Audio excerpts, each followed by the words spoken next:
hello students तो आमार जी HS first year final exam होबले गई आछे ताते जोंटु पासिंग मार्क्स आछे तार किछु नतुन रूल आहिছে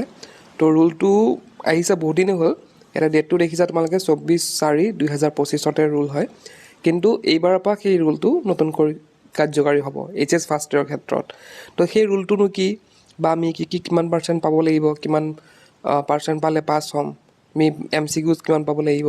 বা ডেসক্ৰিপটিভত কিমান পাব লাগিব সেইখিনি চাবলৈ গৈ আছো তেন্তে ভিডিঅটো ষ্টাৰ্ট কৰো তো ইয়াতে চোৱা এই ৰুলখিনি ইয়াতে চোৱা সেশন 2025-26 ৰ কাৰণে ক্লাস 11 ৰ কাৰণে এই ৰুলখিনি তোমাক লাগিব ইয়াত লিখা আছে দেখিছা তো ইয়াতে দেখিছা pass marks for class 11 annual examination তো প্ৰথমতে দিছে in the class 11 annual examination a candidate has to pass in both MCQ type part and descriptive type part তো ইয়াতে কি কৰিব লাগিব एनुअल एग्जामिनेशन जो हबले गई আছে আমাৰ HS ফাৰ্স্ট ইয়াৰ তাতে তোমালকে MCQ পাৰ্ট আৰু ডেসক্ৰিপটিভ পাৰ্ট দুটাতে পাস কৰিব লাগিব অকল এটাত পাস কৰিলে নহব ইয়াত দিছে পাৰ্ট অফ দা সাবজেক্ট সেপাৰেটলি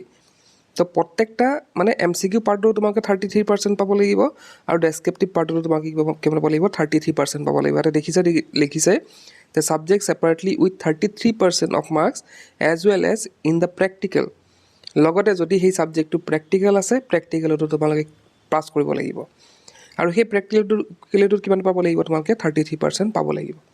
তেতিয়া তোমালকে কি কৰিবা পাস কৰিবা তাৰ পিছত চোৱা এতে ASSCB division 2 will issue instructions to internal examination committee to prepare 4 sets of OMR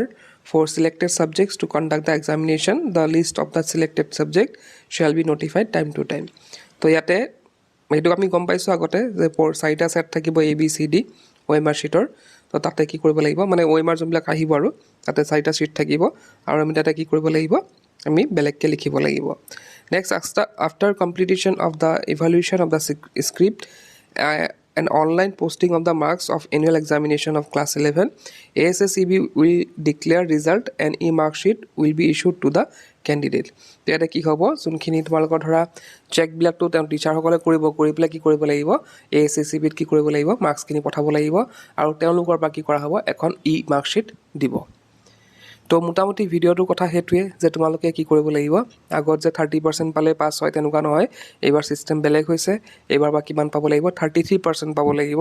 আৰু আগতে আমি মেট্ৰিকত তোমালোকে এই নিয়মটো পাই আহিছে আগতে যে আমি MCQজত আৰু আমাৰ ডেসক্ৰিপটিভত আমি বেলেগ বেলেগকে পাস কৰিব লাগে তো সেই ৰুলটো এতিয়াও মানে আছে HS ফাৰ্স্ট ইয়াৰ ক্ষেত্ৰটো সেই সেম ৰুলটো থাকিব OMR মানে MCQs আৰু আমাৰ যোনটো ডেসক্ৰিপটিভ হয় তাতে 33% পাই পেলাই পাস কৰিব লাগিব আৰু লগতে তোমাকৰ যদি প্ৰ্যাকটিক্যাল আছিল তো প্ৰ্যাকটিক্যালটো তোমাকে 33% পাব লাগিব তো এইখিনি আছিল আশা কৰিছো তোমালোকে বুজি পাইছা এতিয়া ভিডিওটো শেয়াৰ কৰিবা কাৰণ বহুতে এই কথাটো নাজানে যেহেতু নতুনকৈ আহিছে ৰুলটো আগতে এনেকুৱা নাছিলে তো এইখিনি আছিল আজি ভিডিওতে শেষ কৰিলো কিপ ৱাচিং